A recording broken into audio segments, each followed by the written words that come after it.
right, I'm going to make a Bible study chapter, the next chapter here. I just thought I'd show you. We're finally getting some more rain in the Pacific Northwest here. The seasons are changing. It's now fall, and the rains are coming back gently, which testifies to God's faithfulness.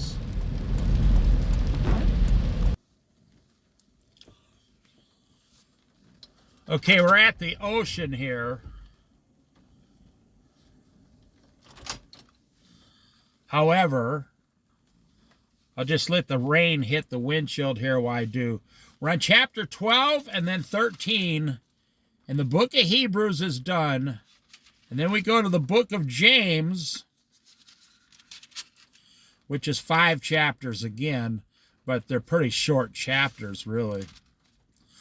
Okay, Hebrews chapter 12. I love the sound of this Pacific Northwest rain coming off the ocean here at the beach. God is good. God is faithful. Therefore, since we are surrounded by such a great cloud of witnesses, who is our great cloud of witnesses concerning Jesus Christ as Lord and Savior? Well, you are one of the witnesses. You, a believer, every believer. But you can go all the way back from the angels. Well, even the demons. Jesus healed the crazy man filled with legion of spirits in the cave. They couldn't even put a chain around him. He'd break the chain. He was so strong. It says, even the demons believe there is but one God, and they shudder. So, just to cut to the chase, who is the witnesses?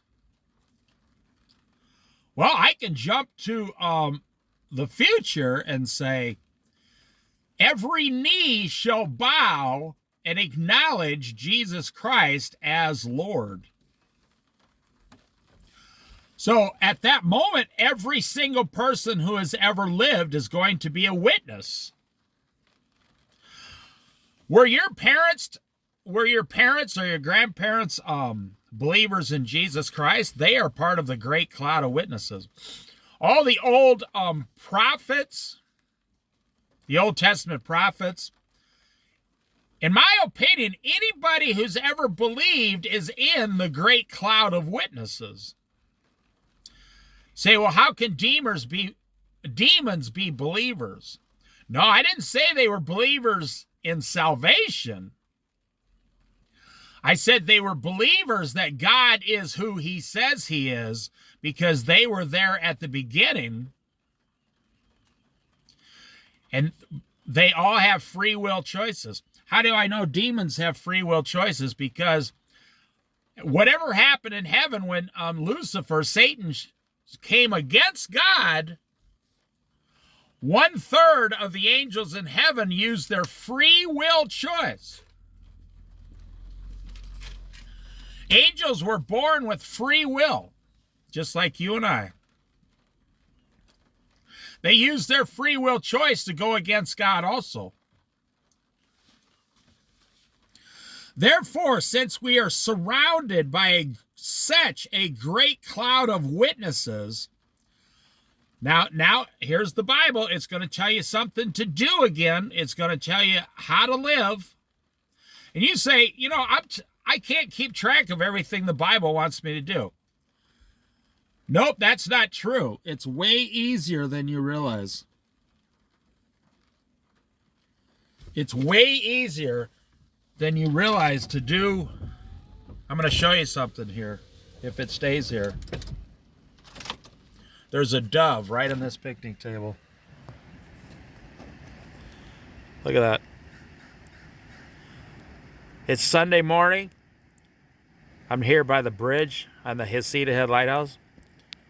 Look at that dove.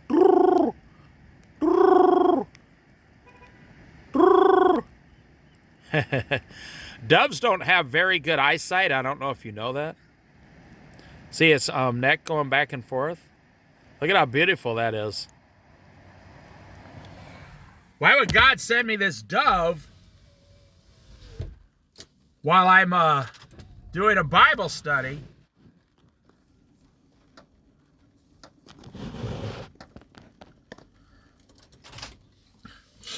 You are either a believer or you're not. I told you there's only two kinds of people on this earth.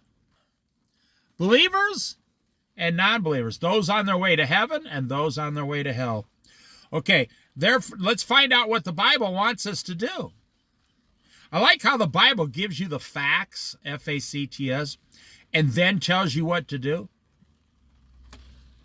Because only a logical person with common sense would say, when they find out new wisdom, new information, new knowledge from God, the only logical thing to do is stop doing the bad things that you're doing, not knowing, and start doing the good things God is telling you to do.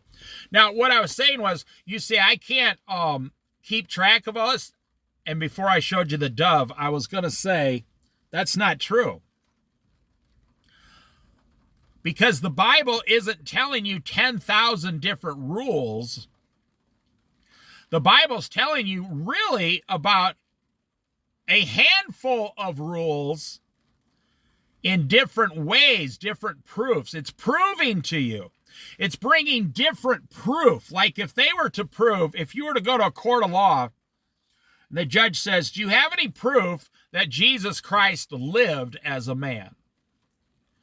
You'd have lawyers show up with trunks, full of documents, presenting them as proof. Well, that's what we're doing here when the Bible's telling you to do something. It's really encouraging proof for you to do it. And you got to be careful, because if you decide through your free will, I'm not going to do that, on the last day, you will have no excuse. Now, what I was saying was, there are not thousands and thousands of different laws. For example, there's 10 commandments. Why didn't God give 10,000 commandments? There's 10 commandments, but you can break those commandments down into 10,000 sub-laws. Thou shalt not kill. You don't have to remember all the ways you're not supposed to kill. You're just supposed to not kill. So if you say, I can't do all the things the Bible wants, you're looking at it incorrectly. The correct way to look at it is, everything is categorized. There's only a few categories that God doesn't want you to do. And honestly, it's easy. If you're a believer, he puts in your heart, and you don't want to do those things any longer because you have new life, a new spirit. Your old life and old spirit has been taken away. Okay, therefore, since we are surrounded by such a great cloud of witnesses, let us throw off everything that hinders and the sin that so easily entangles. I'm going to use a fisherman analogy here. I see this a lot. They go out, they got nets out here. They're fishing on the Pacific Ocean. And the fish gets caught in the net, and it can't get out. The fish literally needs someone to show up and take them out of that net. Okay, that's what sin is, S-I-N. Sin, when you sin, brothers and sisters, when you sin, I hate to say this, but, when I was growing up, usually only men did all the big sins. Women were housewives and stayed home with the children. And in today's society, women are sinning now more than the men. I'm talking about the under 35 generation. I am not kidding. Look around. The young women today, they are wild. And I know what I'm talking about. I went through a wild period in my life when I was in like 18, 19, 20 years old. I've explained it to you before. You people know me. But the women today, these young girls, they've thrown off every single common sense thing possible. They get the first guy to live with. They throw 20 tattoos on their body. They paint their hair a different color every week. They don't want to work. They got a car. They take food stamps, child things, child welfare. They take their parents' money, their grandparents' money. They'll take anything they can get. They drive the car. They tell the man what, sit down and shut up. They don't cook. They don't clean. They don't do laundry. I'm not making any of this up. And of course, there's exceptions to every rule. It's like there's been some kind of a shift. And a large part of the women today, because they're so turned off by the young men, and the men are so turned off by the young women, a certain percentage of the young women are becoming lesbians now. I know women have always been lesbians. I'm talking about in the last days. They're becoming lesbians in a much higher number, higher percentage. And what does that mean? It's all against God. Are they going to have an excuse that they didn't know the laws of God? One man, one woman. You see, what I'm saying is, everything is backwards. Everything is upside down. So listen to what it really says. We are surrounded by a great cloud of witnesses. Why does it say cloud? Because if you understood, now I'll tell you, my believing Christian friends here, if you really understood, if you truly, truly understood how many angels are surrounding you right now, you would live your life in a completely different way. You know, there's a verse in the Bible that even the angels long, long, L-O-N-G, to seek these things out. You know how mankind is seeking these things out the last 2,000 years. Even the angels, because God's not even telling the angels what his long-term plans are outside of the Word of God. You know as much as the angels know. The pastor knows as much as the angels know. Now, the angels have seen God's face. The pastor has not seen God's face directly. So what are we supposed to do? Let us throw off. What would happen if, like, a snake was thrown on you? You're walking through the forest and a snake drops out of a tree and drops on your head. You would try to throw it off you as it made me laugh. You would try to throw it off you as fast as you possibly could, right? Of course you would.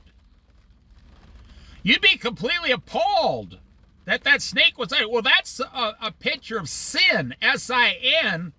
Throw off everything that hinders and the sin that so easily entangles. So like the fishing net, that's what sin does.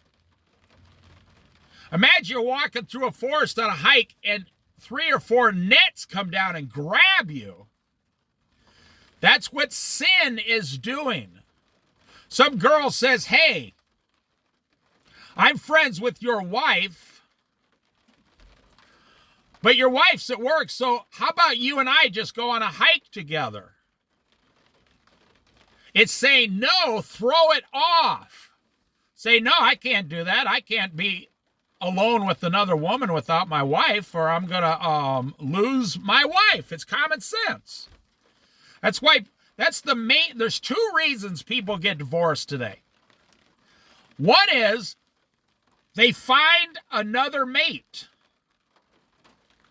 They, like the dating game in the 70s on TV. They find someone else. They interview, well, honey, I know we've been together 10 years, but I'm so much more enlightened now today that I found someone that's like 25% better than you. So I'm going to leave you, and I'm going to go with the other person for the next 10 years. The second reason, people, is financial, money. Do you know how many people would never get divorced if they could get control of their finances? The pure stress of finances in today's society, ever since like the 1980s when you could go down and borrow more than your income. You can borrow more than you make. What kind of a bank would do that? Well, look at what today, that's what started the Great Recession of 2008. Banks were giving loans to people, like in Detroit, and they never had a job.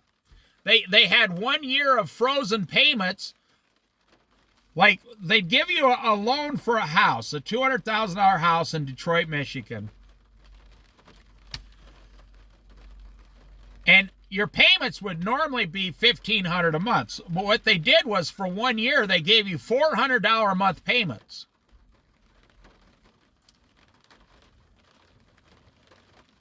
And then your loan varies. And then in 1 year, your payments go from $400 to $1,500. You lose the house. And that's what caused the last Great Recession, when millions of people, and the government caused the whole thing. They made millions of people get these houses that they couldn't afford. Look at what it says. I gave you several examples here. Throw off everything that hinders and the sin that easily entails. Hinders what? Hinders you. Hinders you from what? From living a godly, a God-driven life. Do you think I'd be making these Bible studies right now if I had 4 girlfriends on the side? Oh my God, jeez. That sounds horrible. Do you know how, there's only 24 hours in a day. I knew a guy, he had his wife, they were separated, and he had 2 younger girls he was going out with. And another guy said to him, where do you find the time? I mean, there's only 24 hours in a day, and the guy was still working 40, 50 hours a week. The guy who used to be wise, he went backsliding into this foolish lifestyle. He became entangled in a net, and his life was slowly being like the fisherman, slowly pulling the net in, and pretty soon here comes the flaying knife and cuts the fish up. That's what this guy's life was. He was slowly being pulled in towards the enemy, the devil, and out comes the flay knife and slices his whole life to pieces. And what's really crazy about that is just 6 months before that, he was only with his wife, doing perfectly fine, had kids, family, and everything. Now, some of you are out there going, oh, I don't believe it. He was doing something. No. You're going along, and then you get an idea in your head of something you cannot live without. Like some girl comes up to the young guy and says, hey, you want to live together? Boom. You're living against God's will. Okay, I spent a long time on that, but it's so important. And let us run with perseverance the race marked out for us, fixing our our O-U-R, eyes on Jesus, the pioneer and perfecter of faith. I'll make it real simple. You're supposed to take the things of this world and throw them off. You may look stupid by today's standards if you see some sin coming towards you and you're like at the mall and you just like tell your family, here comes some sin, let's start running. And you just start running away from the sin. People are going to say, what is those people's problem? But you're going to save your soul. You're going to save yourself from a lot. If you saw an earthquake, well, that's a bad example. If you saw a volcano erupting on a hill, a mountainside, what would you do? You wouldn't say, hey, you know what? Check it out. There's a volcano spewing out a river of hot burning lava. So here's what we want to do, family. We want to just go as slow as we can and just really slowly walk away from the hot lava. No, you wouldn't say that. You would look at your family, your wife and kids and say, run! Run for your life! Run away! You know, I'll tell you a funny story about Dave here, myself. Remember when we used to have fire drills in school? Like, maybe you didn't have them at your school, but they would have fire drills, and so they would set off the fire alarms. I think it was just secretly the teacher always dreamed about setting off the fire alarm, and this was a way they could do it, you know, without getting in trouble. I think the teacher worked there for so long, they said, you know, I've always wanted to pull that fire alarm like the kids do. So anyways, we're having this fire drill, right? And it was always spontaneous, you know. And what did they say?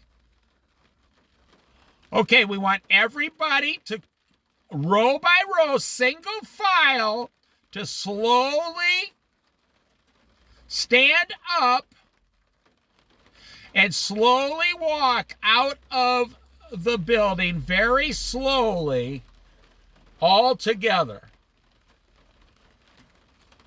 I started laughing. The teacher says, you think that's funny, David? And I said, yes, I do. She goes, what's so funny about a fire drill? I said, I was like in the 8th grade. I said, you want the answer or you just want to yell at me? She said, no, I want to hear your opinion. And I was seated in the back row by the window on the 1st floor. And all you had to do was open the latch and go out the window. I said, if there's an actual fire, if this building is actually on fire, I'm going out that window and running down the block to save myself. The teacher says, young man, you will not go out the window. I said, well, I'm not going to do it now because there's not a fire. But if there's an actual fire, I said, where are you going to go if the front building is on fire, the front door? Then the whole school will start walking towards the back door, young man. I said, what if the front door and the back door is on fire? I said, do you think I'm going to walk around this school with all my friends and try to figure out how to get out of a burning building when you're telling me when I could just jump out this window and I'm out in 3 seconds? And I got in a lot of trouble for that because like 3 of my friends said, I'm going with David. I'm going to jump out the window right after him. The teacher told me I am not allowed to talk anymore during the fire drills. I told my dad that story, and my dad said, you're going to have to learn to keep your mouth shut until you get through the 12th grade. But then he said, yeah, that's the best thing to do. Jump out the window. If the window's right there and the building's on fire, just jump out the window. And that's what I'm saying. I'm giving you an example of sin. If you were in a burning building, you'd get out as fast as you possibly could. You wouldn't just calmly walk outside. No. The sin that so easily entangles you is destroying your life, and the quicker you get rid of that sin, you will become free, unentangled. Let us run with perseverance the race marked out for us, fixing our eyes on Jesus, the pioneer and perfecter of our faith. So Jesus is trying to, he's the pioneer of your faith. He gave you the faith. He created the faith. You have, God the Father says, have faith in my Son. That makes him the pioneer of the faith. And the perfecter. Jesus is trying to perfect your faith. Jesus is trying to make your faith perfect. And in heaven, our faith will actually be perfect. You see, this is the problem with Christians. We become believers, and then we stop working. It's like planting a garden in your backyard. You throw some seeds out the window, and then you go back in the fall and say, hey, I only got 2 tomatoes. What happened? And now I'm going to starve to death because I don't have enough food because I did not work and tend to my garden. I did not do what I was supposed to do in the garden. I did not do the work. Of course, I'm talking about Christianity, sin. For the joy set before him, he endured the cross. Jesus endured the cross like it was a thing of joy. If someone was going to crucify you to a cross to save your family, you'd be screaming and yelling. Jesus, for the joy set before him. It says he saw the cross as a thing of joy. That's because Jesus, he had the ability to see past the cross and see the gift of the bride, the church, he was going to receive for all eternity. Same thing. The last 2,030 years, last 2,023 years, Jesus has the ability to have patience because he's looking past this time of the 2,000 years to where he's going to receive his bride, the church, for all eternity. That's one reason why a day is 1,000 years, 1,000 years a day to the Lord. I mean, can't you see past? You get so entangled like in the net, the sin. You start hating your job. You and your wife start arguing. Or your husband, you start chastising your children for one little thing. Are you not wise enough to outsmart, those little brats? You are the adult. They are just little kids. You should be able to easily outsmart them and manipulate them. Move past this one thing, realizing that one day they're going to grow up, get married, have grandchildren. You should be training your children to be long-term citizens for Christ. Well, that's what it's saying here. That's what Jesus is doing for you. He's making you a long-term proposition of perfecting your faith. Jesus is not, yes, he's looking at us believers today, but he's also looking at us 20 years from now. He has the ability, and you have this ability too if you want to choose to do it. All right, let us go on. I spent a long time on that, and I'm glad I did. Scorning its shame, talking about the cross, and sat down at the right hand of the throne of God. Consider him who endured such opposition from sinners, so that you will not grow weary and lose heart. Look how Jesus lived his life, people opposing him. But like I said, one of the things that got him through was the long-term thinking, the end of his goal, the final day. This should not be foreign to you, because in America, we went through the 60s, 70s, 80s, 90s, 2000s, all about, goal setting, achieving the goal, the final results, 401k, retirement, blah, blah, all that junk. Americans are experts at that, but it doesn't work, because now everybody under 30 years old hates going to work. They despise it.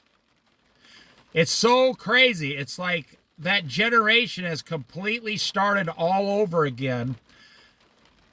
Now, the baby boomers, do you know 70% of them used to profess Christ as their Lord and Savior because they went through World War II. The older baby boomers. Now, the baby boomers, about 60% of my generation professed Christ. It's not that anymore because they fell away. Now, you go down to where my younger brother was 10 years earlier, and only about 49% of his generation professed Christ. And now you go down to the 25-year-olds today, and only about 30% of them profess Christ. And that's in America. You're going to see this huge shift. If the rapture doesn't happen in the next 7 to 10 years, in 20 or 30 years from now, you're going to hear reports. Only 18% of Americans believe in Jesus Christ as their Lord and Savior. And what kind of a country will we have when nobody believes in Jesus Christ anymore? Consider him who endured such opposition from sinners, so that you will not grow weary and lose heart. Jesus did not die on the cross for his own sins. He died for our sins. Jesus was not a sinner. He was sinless. In your struggle against sin, now here we go. This is why I'm spending so long on this. We're talking about sin. In your struggle against sin, you have not yet resisted to the point of shedding your blood. Woo! That is so powerful. I want to show you here. They are saying that while you are on earth, in America, as a spoiled American, you have not resisted sin. Now, of course, the Bible's not just talking to Americans, but I'm talking to Americans, my fellow Americans in this Bible studies. I don't live in another country. I speak about what's around me. You have not yet resisted sin to the point of shedding your own blood. Wow. Like you're trying to run away from sin so much that it's causing you to shed your own blood. No. Do you know any Christians that resist sin that much? No, you do not. Even your pastor doesn't. It's not really sin, but it's a good example. So at church, after church, they might have some donuts, some cookies, and all this stuff, coffee, whatever. And the pastor's looking down at that donut thinking, I shouldn't eat that. Now, this is just a minor thing. I'm not saying eating a donut is a sin. It's not good for you. Have you resisted junk food to the point where you're resisting junk food so much that you're going to shed your own blood to resist it? So the pastor says, I shouldn't eat that donut, and then, well, he goes ahead and eats 3 donuts. Did he resist those donuts to the point of shedding his own blood? So you, a Christian, are you resisting the things of this world to the point to where you're willing to die before you get entangled in the fishing net of the things of this world?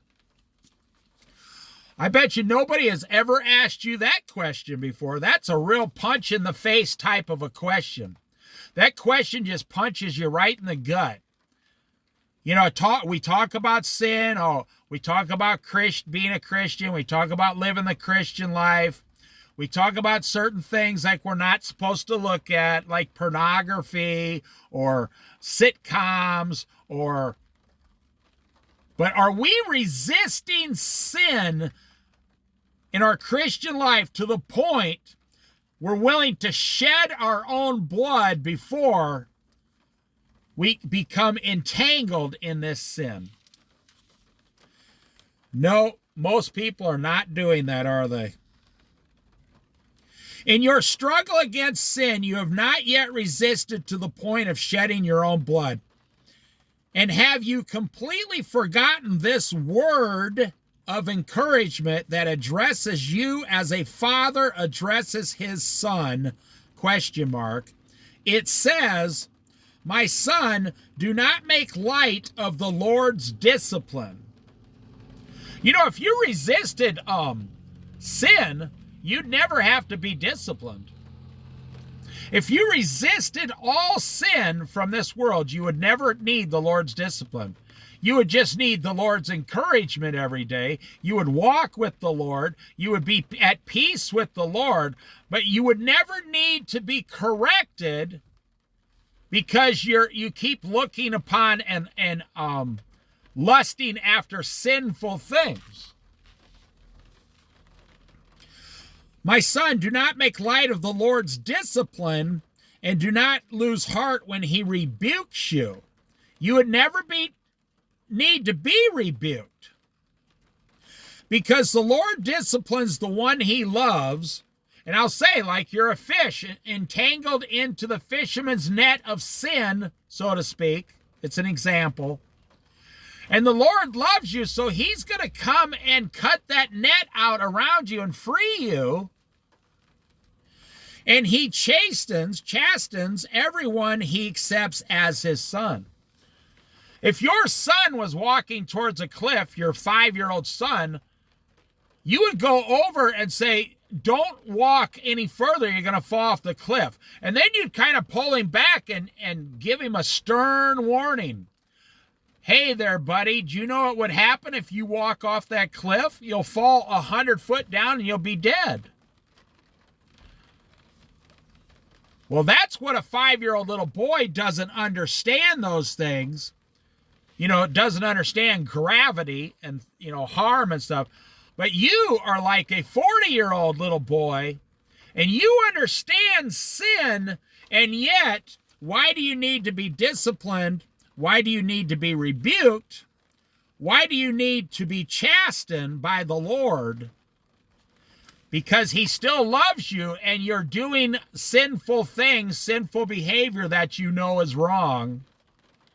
You notice the verse did not say, why does the Lord need to gently remind you? No, it didn't say that. It didn't use words like that.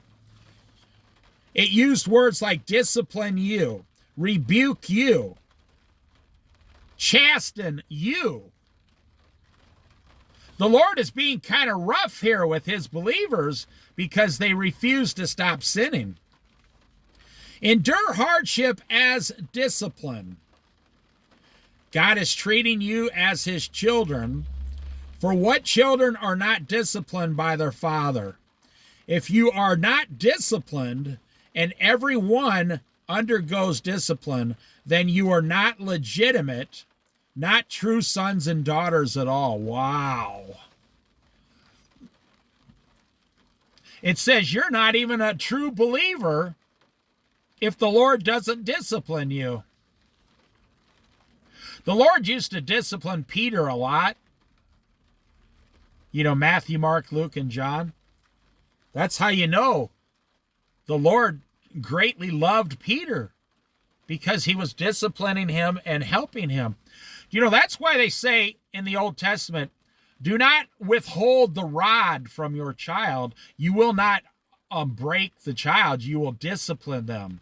Like if you spank them with a stick or something, it's given an example. We live in a society now, oh, don't ever spank your children because it's going to psychologically harm them for the rest of their life. That's psychobabble by left-wing, wacko psychiatrists. That's psychobabble. It goes against God. That's why we know it's wrong. Do not withhold the discipline from your child. You will save them from many harmful things in the rest of their life. You're not causing them harm. The devil is telling you, do not spank your children because you might break them. No, that's not what the Lord is saying to you. That's what the world is telling you. It says, if you love your child, you will discipline them and rebuke them in a gentle way and get them to not do it ever again. Endure hardship as discipline. God is treating you as his children. For what children are not disciplined by their father? Well, everyone is, if the father loves them. But I've seen people that received very little discipline when they were growing up. And I'm 61 years old, and I'll tell you this straight up. The majority of my friends who received very little discipline are either in jail today at 60 years old, yes, or they're dead already. I would say 65% of the people in this group that had no discipline when they were being raised, they're either in jail for life. They received a life sentence. I know people like that. Or they're dead because they went on a life of drugs, alcohol, womanizing, partied. And they never stopped because they never received any discipline or rebuke from anyone around them. Moreover, we have all had human fathers. Moreover, we have all had human fathers who disciplined us, and we respected them for it. How much more should we submit to the Father of spirits and live, our Heavenly Father, and live? So when you're being disciplined, you can't understand this as a child. When my mom used to discipline me, I used to tell her, like if she never hit me. She didn't have to hit me. She just hurt my feelings. I would tell my mother, I hate your guts, and I'm never speaking to you again as long as I live. Well, my mom was one of my best friends my entire life. I used to call my mother 3 or 4 times every week. Yes, I was a mama's boy. I admit it. But when I was like 8 years old, I would tell her, I will never speak to you as long as I live again. And my mother would make fun of me. And she would sing a country song to me, because we lived in the country and she was a country gal. Now, this is a real old song. You probably don't know it, but my mother would sing, it's crying time again.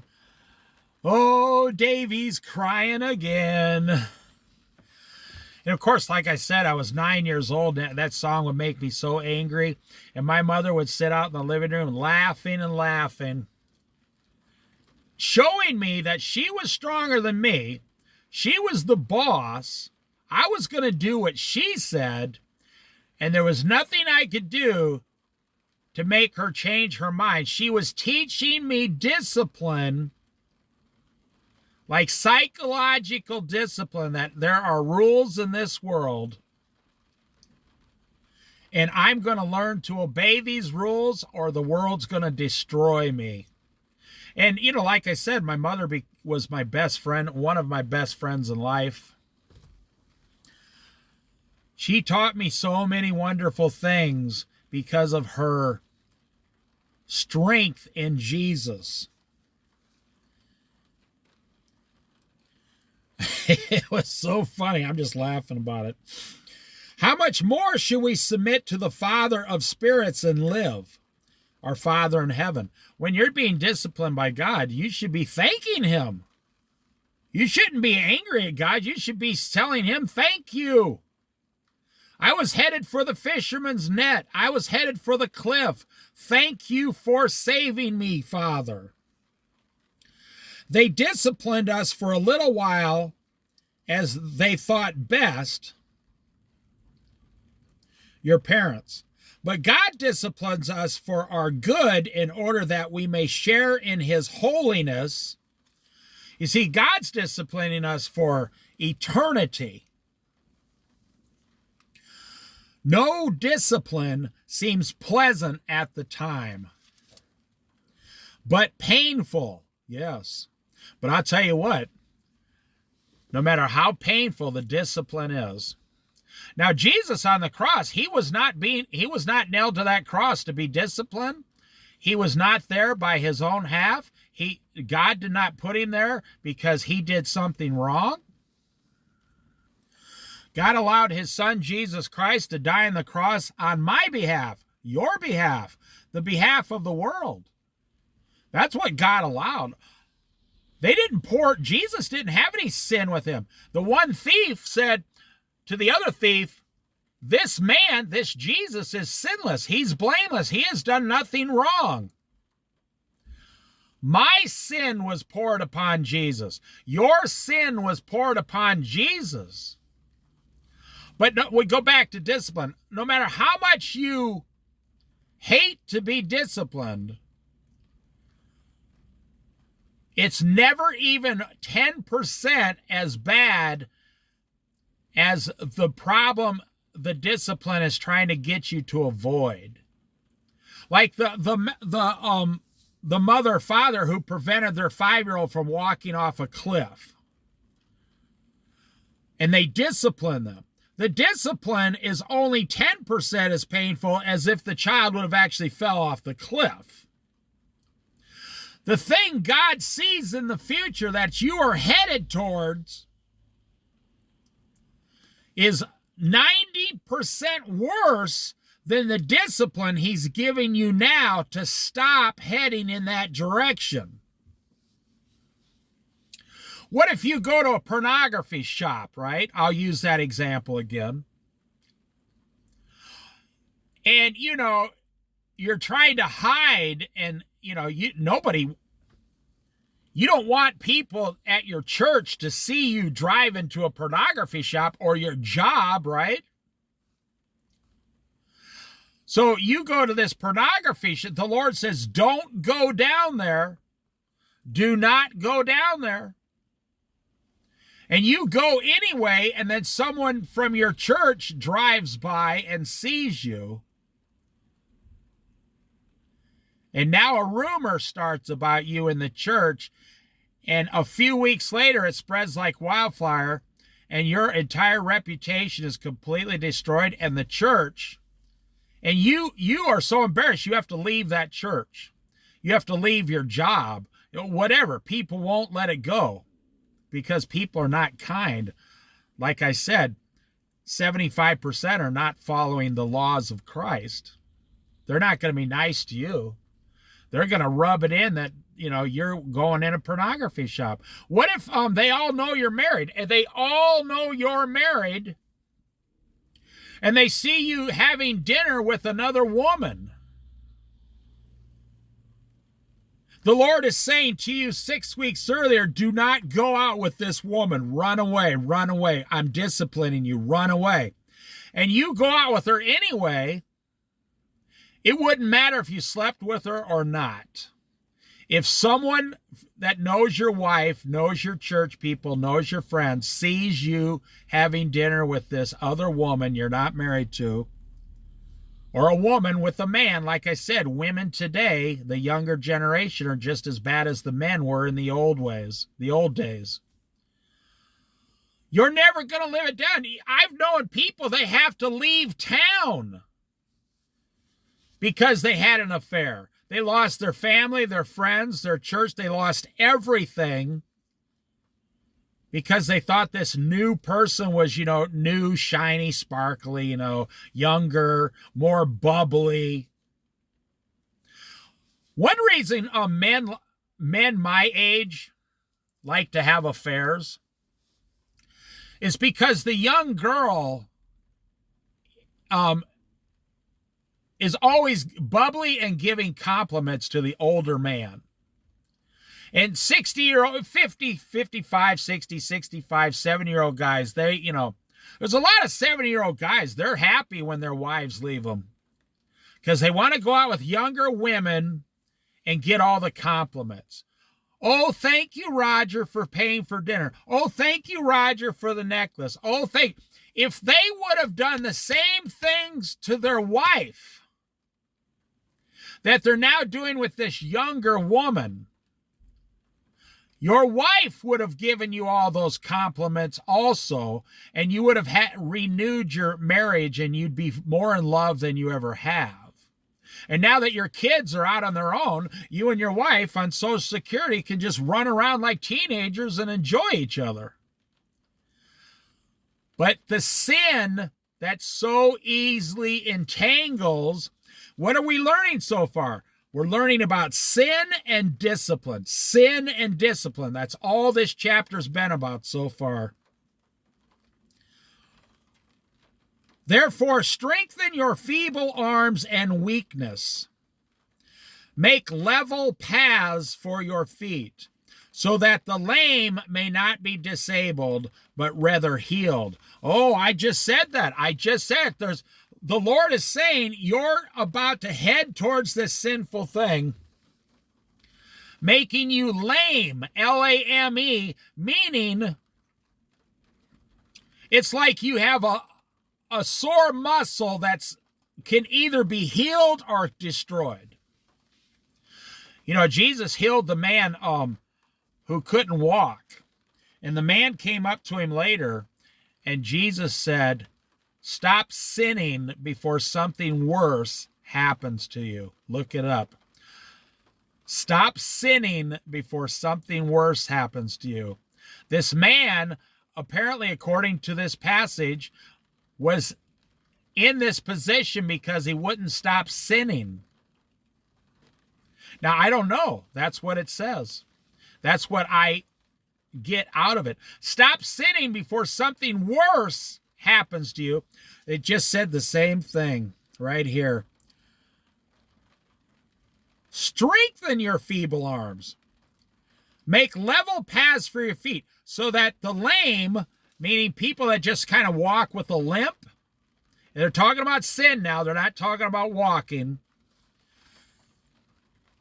You will not fall so far into sin that you become disabled, but you will use discipline, the Lord's discipline, and rather be healed. Now listen to it. Therefore, strengthen your feeble arms and weaknesses. No, and weak knees. Weaknesses. Weak knees, K-N-E-E-S. Strengthen your feeble arms and weak knees. He's talking about the weak sins in your life. Make level paths for your feet so that the lame may not be disabled or become disabled, but rather healed. Make yourself healed in the Lord instead of becoming weaker in the sin. How do you stop sinning? That's exactly the answer, too. The question gives the answer. How does a person stop sinning? How do you stop sinning? Let's put it in a how-to context. How to stop sinning.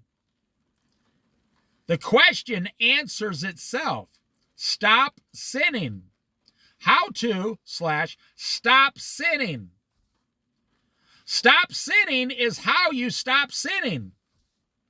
Stop. S-T-O-P. 20 explanation points. Stop. Run away. Get out of there. Why don't you see the net coming and the fisherman's fillet knife about to fillet your life? Because sin also brings like a veil over your eyes, your spirit. Sin also brings delusionment with it. Every sin has delusionment.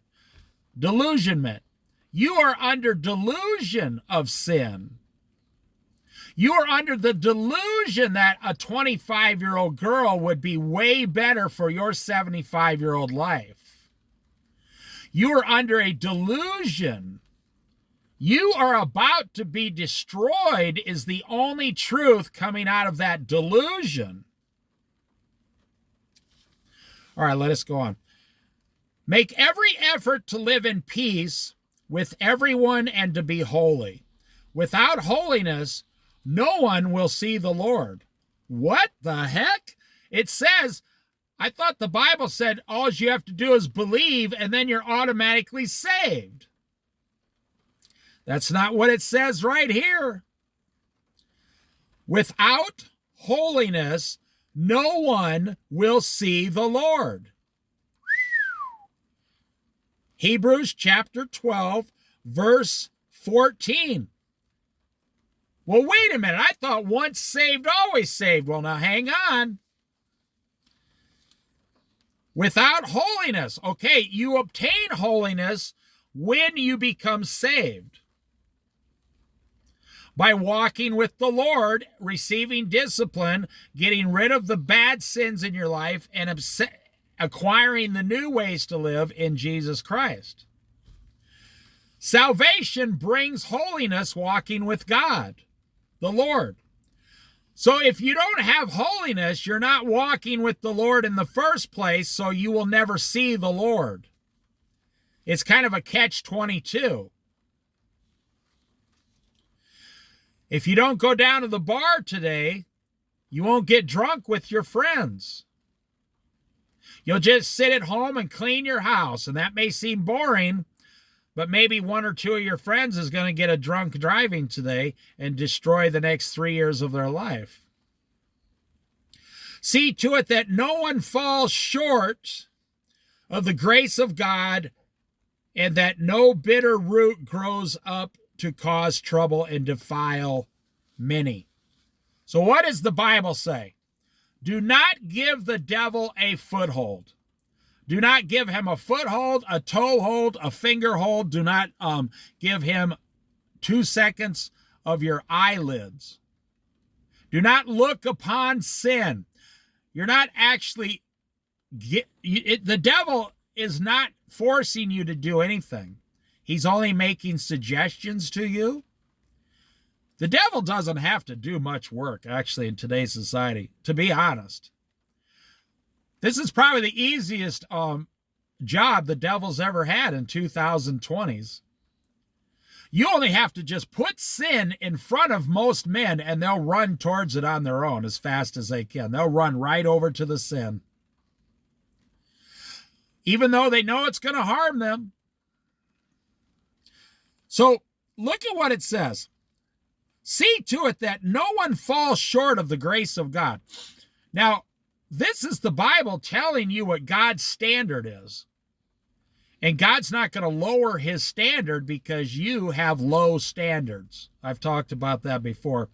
God's not going to lower his standards because you have low standards and you're living by low earthly standards.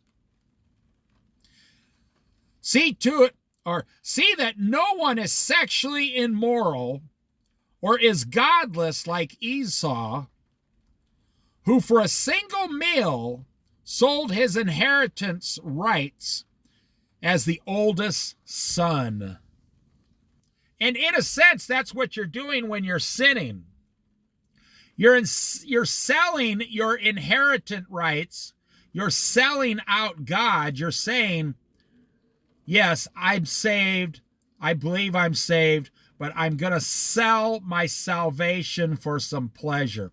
Now, Esau, when he sold his inheritance rights to Jacob for a bowl of stew, the stew is a representation of something in the world.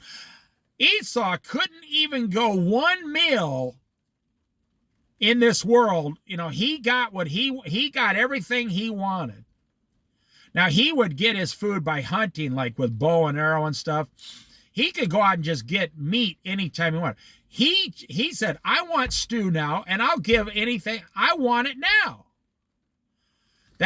It's an example of like the prodigal son.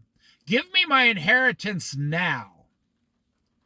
You know, have you ever prayed to the Lord foolishly, Lord, whatever you got for me, I want it right now. And the Lord will just laugh at you and say, oh, is that right? The Lord cannot give it to you because you're on the verge of destroying your own life.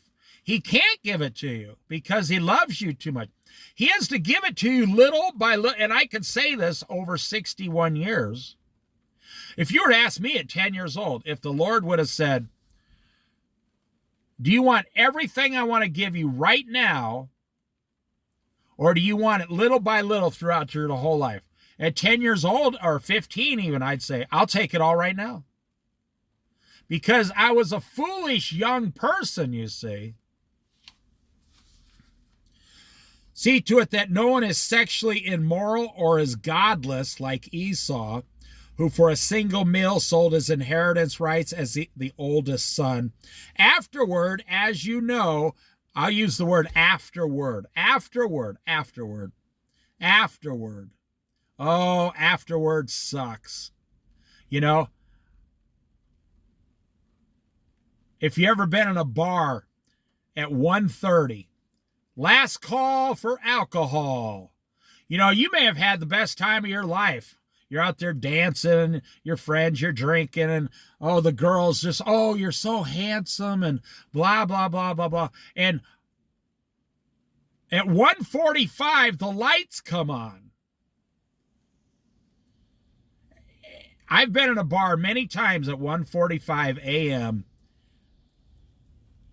And man, that is some homely looking people. And I'm talking about myself. Man, you know, the lights are down, the strobe lights are going, the disco lights are going, you're dancing, you got some alcohol, everything looks fantastic. That girl over there looks like the most beautiful girl you've ever seen in your entire life. And then the lights come on at 1:45 a.m. And it's like, yeah, I gotta get out of here. It's like everybody turned into a zombie. They all look like zombies now. Afterward, yeah, after the sin has been eaten, I will say, then it goes bitter down into the stomach, meaning it goes bitter down into your life. It's kind of like Thanksgiving dinner, you know. Everyone eats 5 plates of food, and for the next 3 days, you're sick to your stomach. I have known many people. I know gay people, gay men. You know, you just know them. You work with them. I'm not saying anything bad about them. I'm saying their behavior is against God. I knew a man who was happily married and had a child. And at age 40, he convinced himself that he was gay and started living with a man outside of his marriage and left his wife and child on the side of the road, basically. And I met the man when he was 50, and I was only 30 years old. No, I was about 35. And this man, because we worked together, you know, side by side, we worked. And he said, being gay seemed like a fantastic idea in the beginning, and now it's the most miserable he's ever been. I said, that's probably because you're not actually gay. He said, no, I'm not. I'm not gay, and now I'm miserable, living alone, and I lost my wife and everything. I'm just telling you this one man's story. Afterwards, see, the afterword, afterwards. Like I said, 1:45 a.m., everybody instantly, they turn on the lights and everybody looks like a zombie.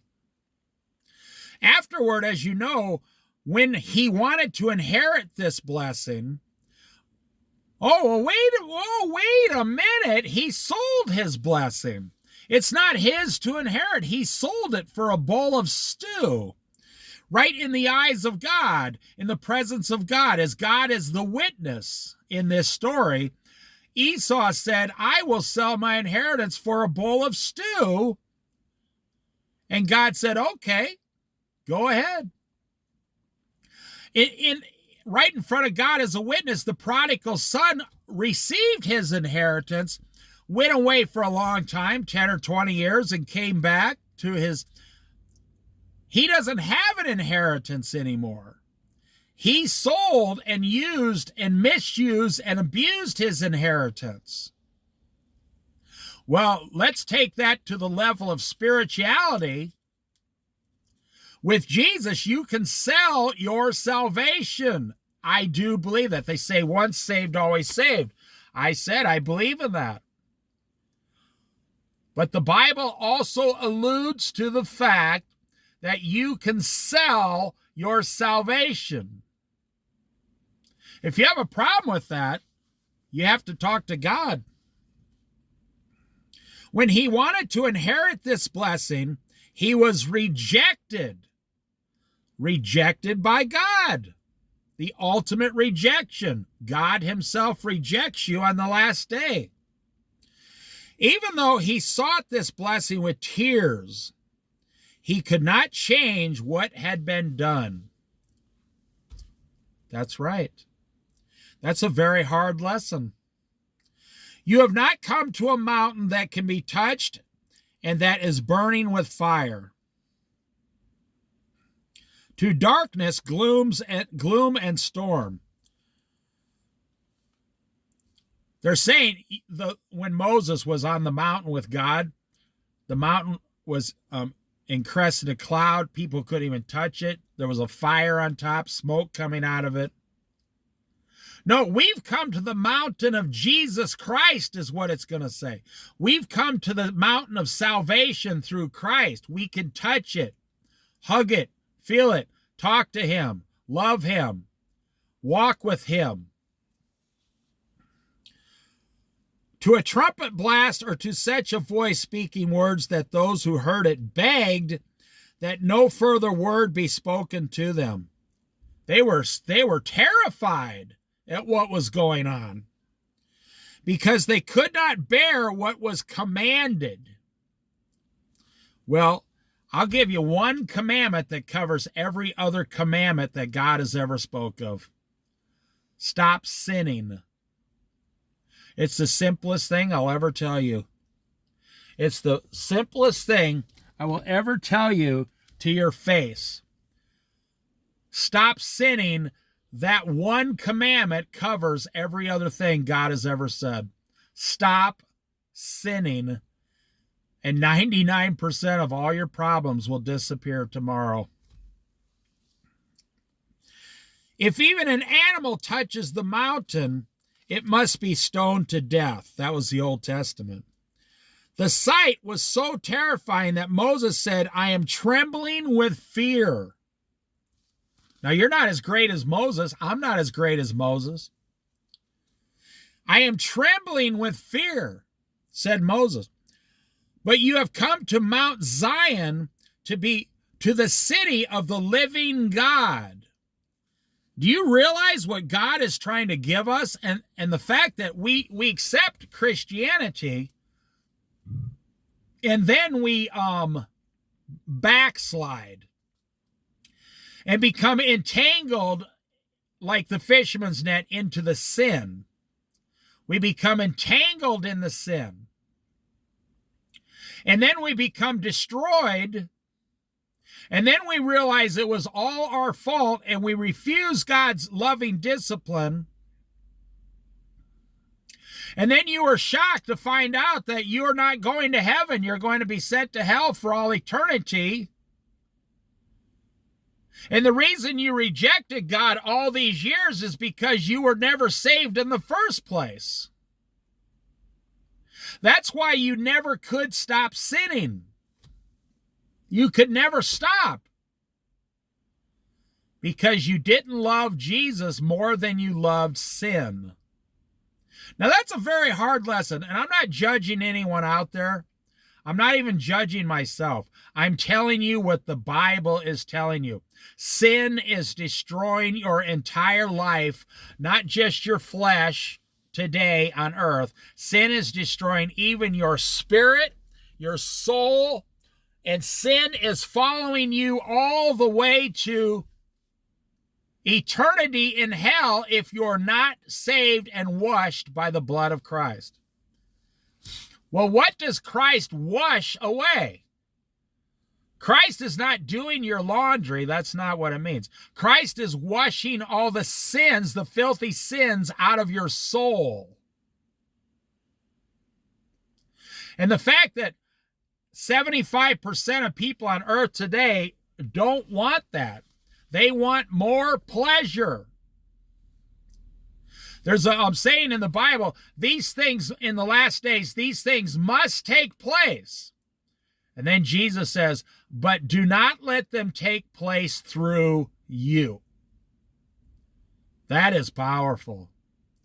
Do not let them, these sins will occur and must occur to bring on the end of the world.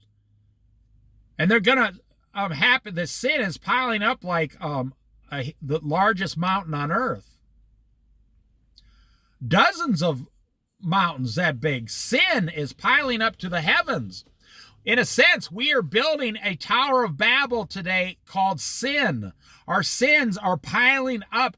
Jesus came down and said to Abraham, I'm going down to Sodom and Gomorrah to see if all the things I heard are true. I can tell you, I can sum up every commandment God will give you. Stop sinning. The whole Bible, like we started this out, I said, some of you say, I can't keep track of all these laws and do everything. No, you can in one simple law. Stop sinning and follow Jesus. That'll take care of 99% of it right there. If you have more than one problem all the time that follows you around, that's because you're sinning in that area. You refuse to let that area go. You're holding on to it.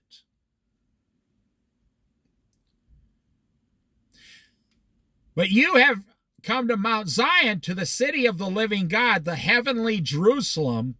You have come to thousands upon thousands of angels in joyful assembly.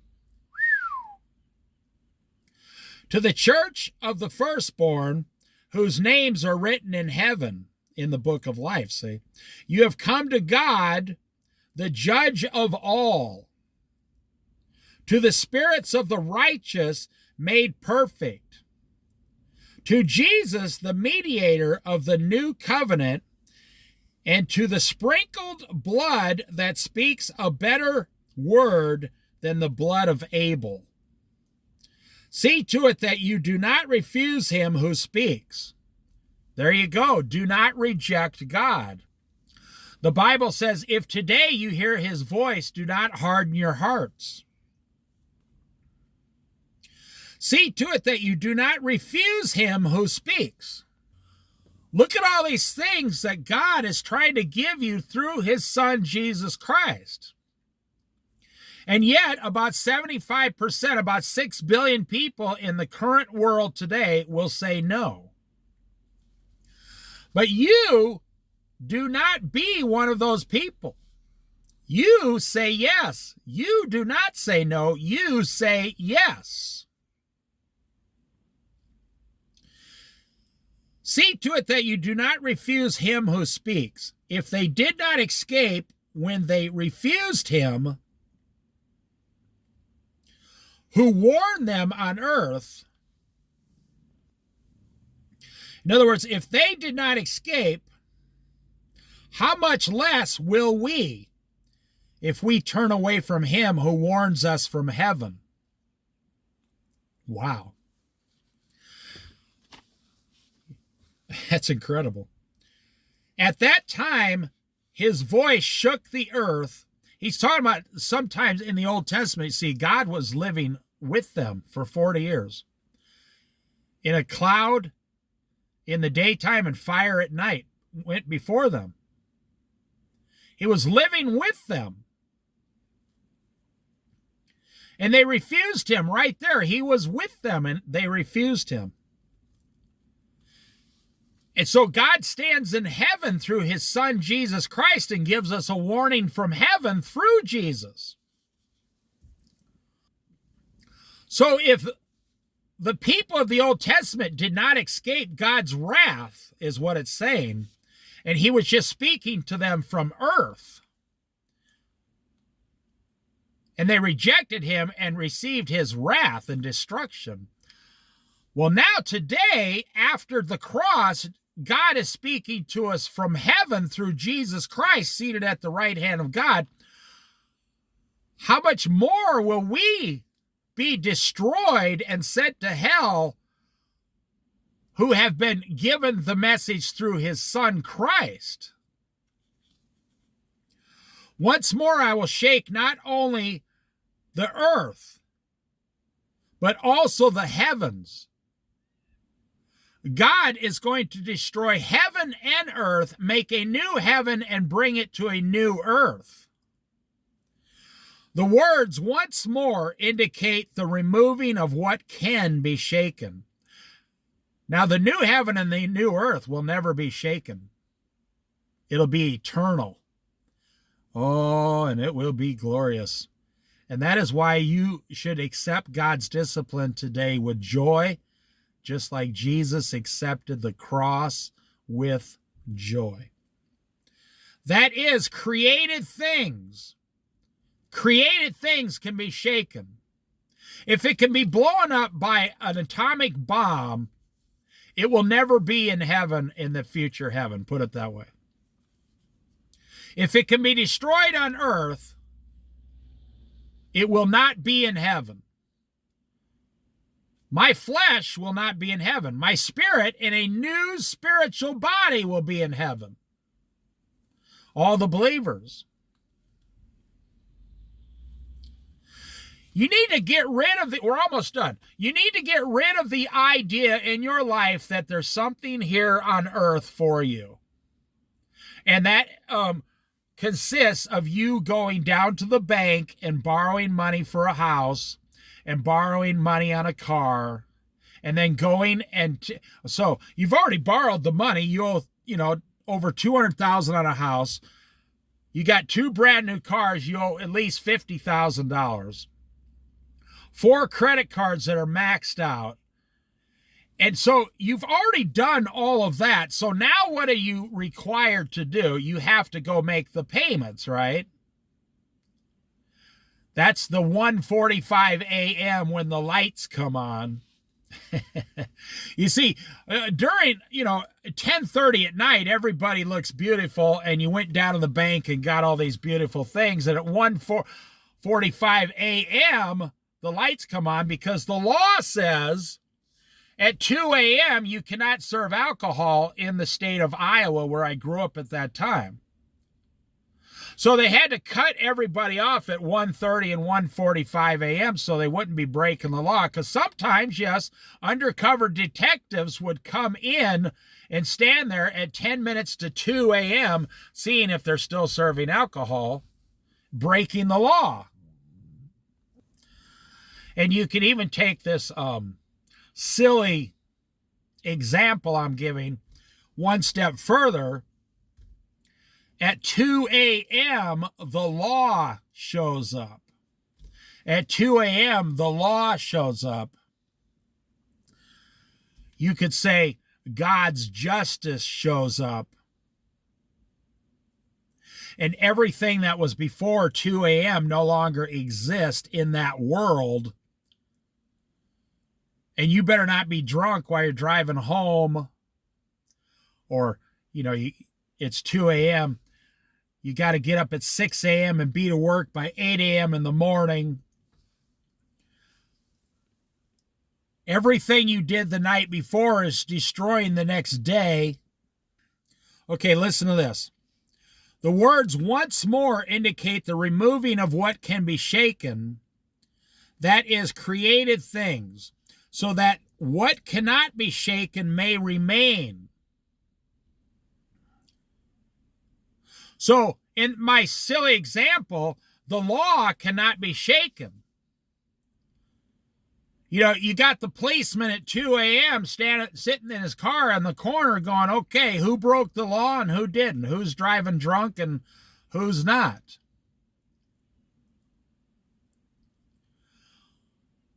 The law will not be shaken. If you're going against the law in that situation, you're going to be thrown in jail for the night. The same thing with God. If you're going against what God is trying to give you, you're not going to go to heaven. You're going to go to hell. Even though you partied 60, 70, 80 years on this earth, there's only one or two small sentences left. I want to say this because I'm older and I'm making an observation, and I've earned the right to say this. There is nothing more sad that I see than 70-year-olds in today's society partying outside of God. They have a lot of money, and they are partying like they just worked 55 years of their life, and now they're going to take all that $1 million they saved, and they're going to go out. They don't believe in God. They've lived outside of God, outside of the Christian church their whole life. And they say, I could be dead within 10 years. So they get fantastic health care, all kinds of insurances. They got a great will. They got all their money invested every single solitary day. Now, I see them all the time here on the Oregon coast because not even the people that live here, the retired people, I'm talking about traveling through. They travel through with a $400,000 motorhome. They sit in $65 a night campsites. Every single night, them and their wives drink a $35 bottle of wine, 2 beers, a little whiskey, smoking a big old cigar. There's nothing worse than seeing a 75-year-old guy smoking a big old Cuban $10 cigar every night. And the point I'm making is I see these people living outside of Christ, and they have ignored God's discipline their entire life. They've ignored the call of Jesus Christ their entire life, and they say, hey, and they are past the age to where it's 10:30 at night. For these people, it's past midnight. And they're like, it's only midnight.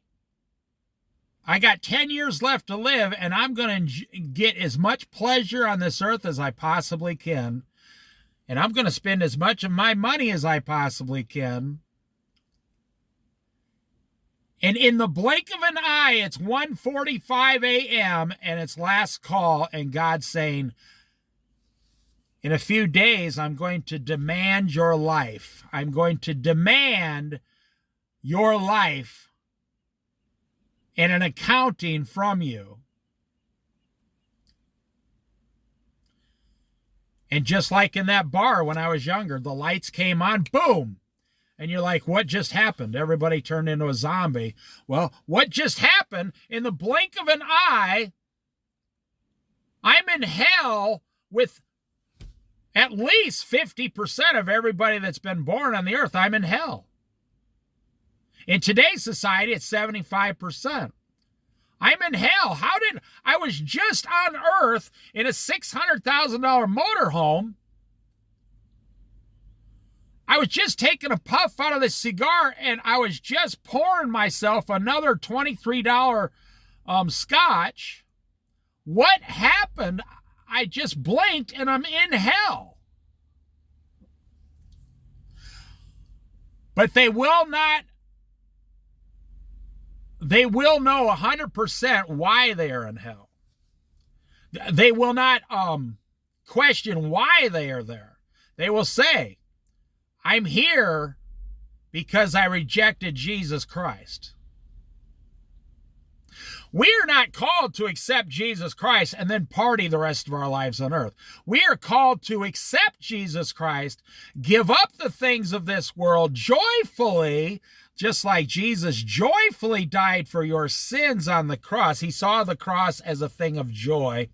And then we will receive our eternal blessing in the next life.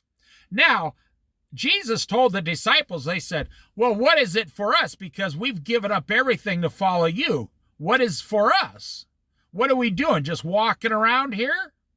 Jesus said, you will receive 10 times as much in the next life and this life. You cannot follow Jesus Christ on this earth without receiving tenfold, and in my case, 100-fold of everything you touch. That's what God wants to give you, 100-fold. He wants to give you 100 times better life on this earth than you would ever have following this world. Now, I can testify to this on my own behalf. Everything I've given up on this earth, I've received 100-fold better. Wisdom, understanding.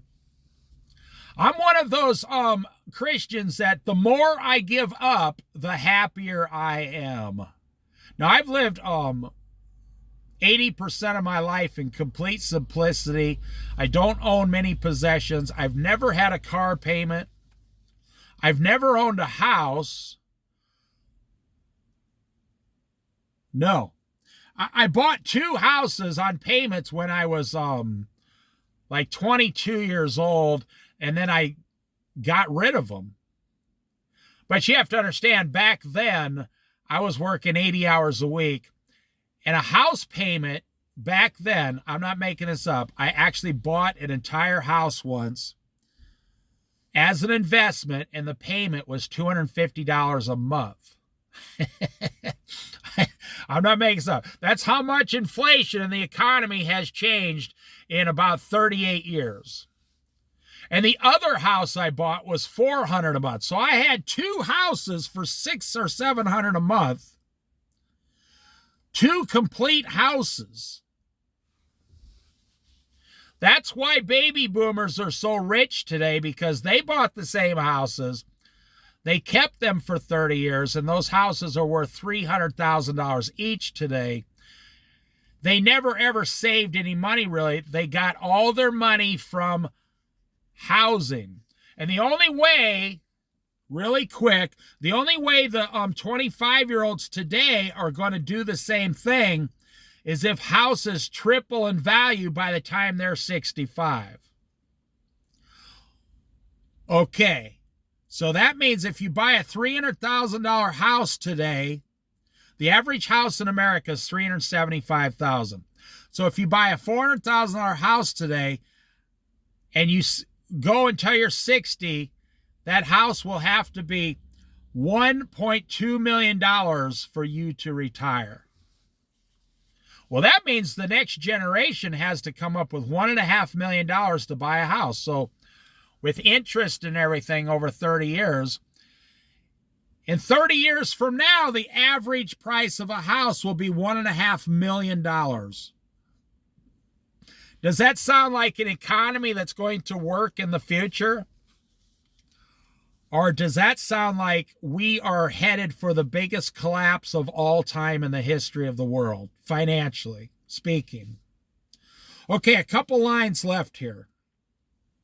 It says, so that what cannot be shaken may remain, the things of the Spirit will remain.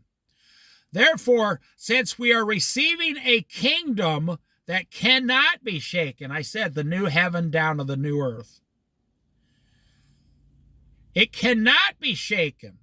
Let us be thankful and so worship God acceptably with reverence and awe, for our God is a consuming fire. You've heard of the verse, God is a consuming fire. There it is. There's one of them. So this last Hebrews chapter 12, verse 28 and 29. It tells you how you're supposed to live.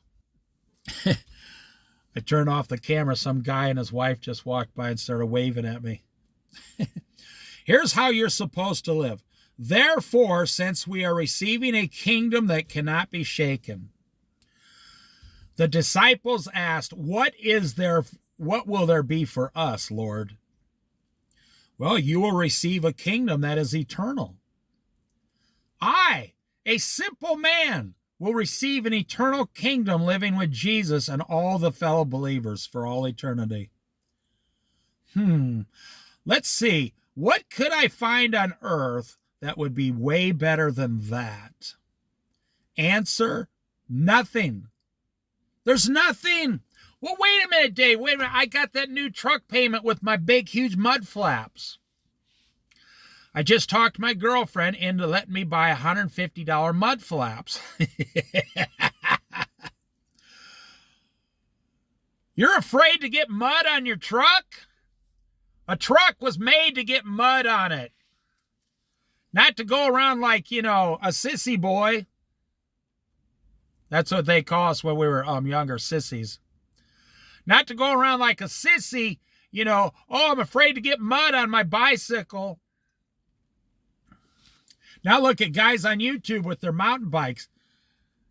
They're covered in solid mud and then they slam into a tree. How are we to live? We are receiving a kingdom that cannot be shaken. There's nothing on this planet that will ever be as good as what we're going to receive. And that's what faith is. Faith in what we're going to receive. It's guaranteed for those who follow Jesus Christ. Let us be thankful. Okay, as a Christian, you're supposed to be hourly thankful for everything. I mean, thankful to where you're almost crying. You're so thankful. And so worship God acceptably with reverence and awe. You are supposed to go through this life as a believer. I'm not talking to non-Christians here. I'm only talking to believing Christians. You are to go through this life right now through thankfulness, reverence, and awe for God and what he has done for you. And then it says, for our God is a consuming fire. That's the end of chapter 12. I will tell you this. This is encouraging. I'm going to give you some encouragement. You got a problem on this earth? Tell your problem to go talk to God, the consuming fire. See what happens. Say, man, I got this problem. I can't seem to shake it. Just set it down. Don't listen to the problem anymore. Don't look at the problem. Set it down and say, hey, problem, go see my God who is a consuming fire. See what happens to your problem. Now, I can hear pastors out there going, oh my gosh, do not tell people to not handle their problems. Well, let me put it this way. Your problem's going to go away the minute you die. I've told my son before, he says, oh, I got this problem. I got this huge problem, blah, blah, blah. It's a big problem. And I explain it to him. I says, well, if you were dead, you wouldn't have the problem. And he thought about it. He says, now he was only like 22 years old at the time. It's like 20 years ago. And he looked at me, he says, wow, if I was dead, I wouldn't have this problem.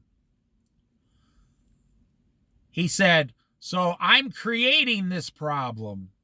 Yes, you are. I said, if you leave the problem on the side of the road, give it to God and walk away, see what happens. And he did, and the problem disappeared, and he's never seen the problem, heard from the problem. He doesn't even remember what the problem used to be. If I were to say, if he were to listen to this Bible study, he'd say, I can't even remember what it was. That's how much the consuming fire came to his rescue. The same as with me, you, every believer. Whatever problem you have, give it to your Father, the consuming fire, through Jesus Christ, who is God, the consuming fire, your Father. It's the same thing. Jesus is God.